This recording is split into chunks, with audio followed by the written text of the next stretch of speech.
What's going on, guys? Kevin Cage here with another crypto update, and I'm wishing everybody out there a happy new year. We're gonna go over a bunch today, taking a look at gold and silver absolutely crushing it.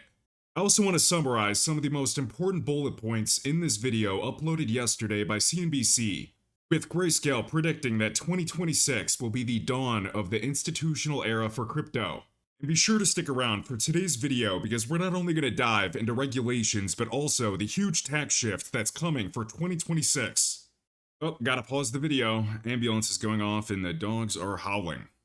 And anyways, this is going to be our dedicated monthly iTrustCapital video. Per usual, I want to give a huge thank you to iTrustCapital for being my only channel sponsor and allowing me to keep the YouTube channel going. You guys know the regular spiel. This is going to be linked in the top of the YouTube video description. I've been with them since January of 2020 with my Roth IRA. So keep in mind that I'm not just talking about this. I have been a user of the platform for almost 6 years, and they've consistently been the best option out there. Even before I joined them, I was using BitIRA and I made the switch. So for any US residents that want or even need a truly safe and legitimate platform to invest in the crypto asset class for retirement, this is linked in the top of the video description, and they've been around for years. So just hit that link and then you can claim your $100 funding bonus when you fund a new IRA or a premium custody account. Let's kick things off. So first up, for the XRP ledger on rwa.xyz, we can see that they've officially added the Australian digital dollar. We also had Hedera's USDC listed on 5 new centralized exchanges.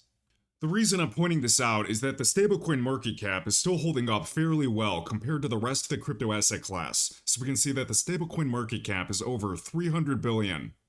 And interestingly enough, we just got a new Coinbase report for the crypto market outlook for 2026. So we can see dozens of trillions of dollars in 2025 volume year to date, and they have a new prediction down below. Stablecoins could reach a market cap range centered around $1.2 trillion by the end of 2028. That alone is 4 times bigger than the crypto asset class today. And if we do see this type of value, whether it's 1 trillion or even 2.8 trillion like the previous prediction from Bernstein, if that value floods into the crypto asset class, there is no way that we don't see price appreciation for alts. And keep in mind that everything will be tokenized. There are trillions upon trillions of dollars in fiat currency alone.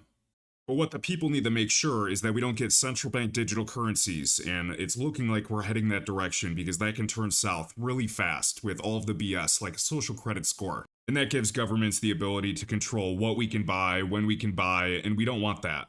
But now with the Genius Act, stablecoins are absolutely here, and they are part of the future. And what's really weird about today's economic environment, without diving too much into the macros with geopolitical tensions and tariffs, global M2 is still up there, whereas Bitcoin has taken a hit. However, we can see that precious metals like gold and silver have absolutely taken off. However you look at it, whether this is like a giant cup and handle, I mean, from the handle, this is more than the measured move down there, and now we have silver starting to wake up. And just for reference, when we really compare how small the crypto asset class still is, gold's market cap is over $30 trillion, over 10 times bigger than the entire crypto asset class. And we have silver down below at $3.9 trillion, so almost coming up to 4. This is also bigger than all of crypto. And remember that gold and silver as a hedge are also available on iTrust. Now, just because Bitcoin has been pulling back as Bitcoin dominance on the daily has been in this tight range, up, down, essentially running sideways, as we can see between 57 to even up to 61%. That doesn't mean that the crypto asset class can't just have an alt season at any moment, because Bitcoin dominance has yet to crash. It could come out of nowhere. And these were the last 2 alt seasons when Bitcoin dominance crashes as Bitcoin, the US dollar price chart, is making higher highs. This is when alts go parabolic. We haven't seen this yet, and the regular cycles are not working, so what does that mean? Is Bitcoin dominance going to trend even higher? Are we going to run sideways, or are we going to crash out of nowhere? And not financial advice, of course, but my entire point about the crypto asset class is the prices we see today are not the prices that we will see next year or in the next 5 years. This entire market is still waiting on regulation. There are so many if and thens. But considering how small we are to other major asset classes, equities, commodities, etc., I want exposure. And there are many different ways to have exposure in the crypto asset class. There is nothing wrong with self-custody, having your own cold storage wallet like Ledger, Decent, or Tangem. But again, with self-custody, that comes with risk. You have to manage those keys and properly secure them. If you lose them or you don't back them up, you are out of luck. You lost your funds, along with trading 24/7, 365. So if you self-custody in a cold storage wallet, yes, you have peace of mind, it's yours, but do not connect to any sketchy dApps, approve any malicious smart contracts, and anytime you want to buy or sell, typically you have to either leverage maybe a DEX in the app, or you have to send those funds to an exchange, trade, and then send them back to the wallet. It can be a pain in the butt. And usually when prices are going up, that's when we see the highest number of new users entering the crypto space, whether they are brand new investors or maybe they come from traditional finance. One of the best options out there for anybody new to crypto is a premium custody account. It's hands down one of the most secure options out there because they leverage a closed loop system. So what does that actually mean? It does not allow payments or connection to external wallets. For added security, USD withdrawals, so US dollar, to and from your bank account only. So right away, you are eliminating a huge risk in the crypto space. We know of address poisoning scams like this person that just lost nearly $500,000 in TBTC. And there are plenty of other risks in the crypto space, like I already said, of approving a malicious smart contract or key logging or anything in between. So please be safe. The real way is just to diversify how and where you hold your assets. Don't put all of your eggs in a single basket or a single wallet. And we can see obvious advantages of leveraging a premium custody account by iTrustCapital. You have 24/7, 365 buying and selling of all of your assets, over 80 plus. Now, I love cold storage, but you cannot trade 24/7, 365 with all of the assets you have. You also have zero tax reporting, and we're going to dive more into that because 2026 is going to be a big wake-up call. But anyways, the benefits are obvious. Your assets are still in cold storage, and you're able to trade them 24/7, 365, and assets are held off balance sheet. I cannot vouch for other exchanges out there. They've done some very sketchy things. And a huge benefit that not many people know is this is actual live client service. These are real people. If you ever needed customer support, you just open a support ticket, or you can call them directly. So you have a real person, you don't have a bot helping you. If you've ever used some exchanges, even Coinbase for support, it's a nightmare. I really want to emphasize that a lot of mistakes made in the crypto space are user error. I've made plenty. One time I was sending funds to an address, and instead of sending the right address, I didn't triple check. I sent it to a contract address and lost all that money forever. So this is one of many big advantages of leveraging a premium custody account, especially for new investors. You want to log into the mobile app, trade when you want, rebalance your portfolio, etc. You don't have any of those risks. And if you're somebody in the crypto space and you've never made that mistake, hats off, because it can make you sick to your stomach. And I know for sure that new investors don't want to deal with those concerns. And I'm a huge believer that you should absolutely self-custody some of your assets. Just don't put all of your eggs in one basket. So a premium custody account is a great option for everybody, whether you're new to the crypto space or you simply want to diversify. And just don't become a Stephen Thomas because he lost his password in accessing hundreds of millions of dollars. And the reality in crypto is most losses are not actually from protocol errors or the crypto network themselves. They're usually user errors or phishing attacks, address poisoning, even copying and pasting mistakes. And don't even get me started on social engineering scams. They're everywhere. It only takes one. Watch out for impersonators, and you guys already know that my only social media handles are linked in my link tree under my verified YouTube channel. Anything else is fake. Alright, next up, we're going to dive a bit into this video as well, but let's just kind of talk about the overall things that we've seen this year. In 2025, we saw a bunch of massive corporate events. Coinbase joining the S&P 500, Block, Robinhood. We had Circle working on some things. We have Kraken filing for an IPO. For this year alone, the crypto industry saw record levels of mergers and acquisitions. Especially for the company Ripple, here's a huge list of a lot of big moves that they made over the past couple years. We're seeing billions of dollars flow into a bunch of different deals between exchanges, custodians, and custody providers, especially with ETFs.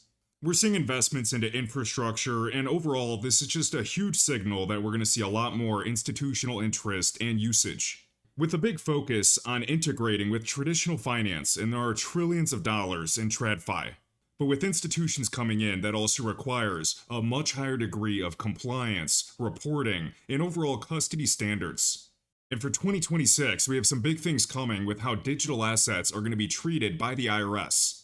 And this includes a bunch of things with how the IRS is looking into reporting adjustments, cost basis rules, and really just discussions around how different digital assets are classified and disclosed. So we have the Genius Act, but now we have the U.S. Digital Asset Market Clarity Act of 2025, also known as the Clarity Act. The TLDR is basically this could give asset classification to crypto assets and split the jurisdiction correctly between the SEC and the CFTC.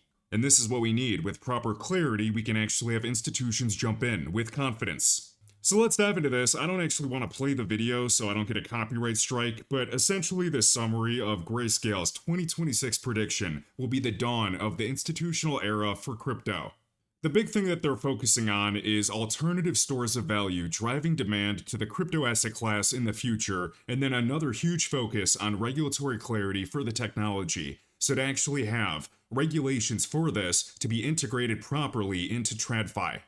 And again, people can laugh and say, oh, well, Bitcoin's crashing. Look at its overall ROI since inception. It has run laps around gold. In 2024, we had Bitcoin and Ethereum ETPs, or exchange-traded products, come into the market. We saw the Genius Act this year, and a bunch of regulatory changes ahead. And now we're hoping to see the Clarity Act actually pass, and then following that, besides classifying digital assets, we have a long way to go in terms of classifying RWAs, or real-world assets, to really open up the floodgates for tokenization and usage. And I'm not talking about tokenizing treasuries and tokenizing debt. To me, that's really boring. So keep in mind that it just takes a single catalyst, a regulatory catalyst, or anything in between, and everything wakes up. And in my opinion, not financial advice, I hope this is everybody's opinion, the US dollar is only going to be getting weaker and weaker.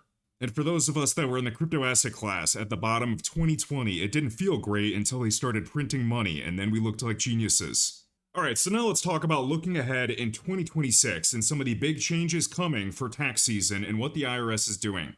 So most importantly, the IRS is really going to be focused on tax reporting transparency, so they're going to be upping those efforts. Now, I've heard a lot of things. I don't know if the government's going to be shut down and what the ramifications of that will be, but a lot of things are changing, and in 2026, exchanges are going to be required to report cost basis more fully. And this is going to be changing how gains and losses are calculated and even flagged. So this is going to be mandatory after January 1st of 2026, mandatory reporting of gross proceeds and cost basis for all transactions on and after January 1st.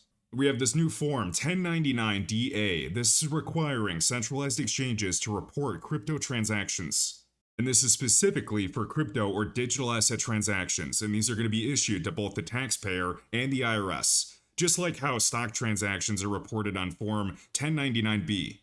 Now, what's being published is the IRS is just focusing on simplifying tax filings for investors and providing transparency, clear records of gains and losses, blah, blah, blah. And it also makes it easier for the IRS to spot discrepancies. But not financial advice, and this is just my opinion, not the opinion of iTrustCapital. I don't think the IRS has our best interest in mind.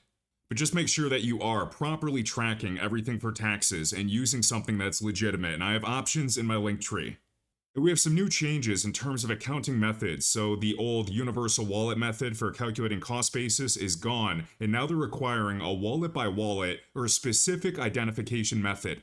So the point of me going over this is investors starting on January 1st, literally tonight or tomorrow, please check and look into different tax softwares or consulting a tax professional with digital asset experience. It's going to be a lot easier to get flagged. Again, I have those links in my link tree. And what's nice about a premium custody account is they already have the tax reporting. And why I also love having a Roth IRA because everything grows tax-free is I don't have to worry about any tax reporting headaches. And based on regulations, guys, what is extremely obvious is institutions are going to be more and more involved in the crypto space. So I hope you guys enjoyed today's video, and a huge thank you to all that hit the like button, and this is linked in the top of the video description. And we're going to see what 2026 brings. Is it a bear market? Are we going to backtest the previous cycle top, just like the S&P 500 did before a strong V-up? I'm wishing everybody a happy new year, and I will catch you in the next video. If you enjoyed this video, be sure to smash the like button and let me know your thoughts down below. You can find all links to my crypto resources, including tools for charting, trading bots, wallets, portfolio trackers, and exclusive discounts right in my link tree in the video description. Thanks for watching, and I'll catch you in the next one.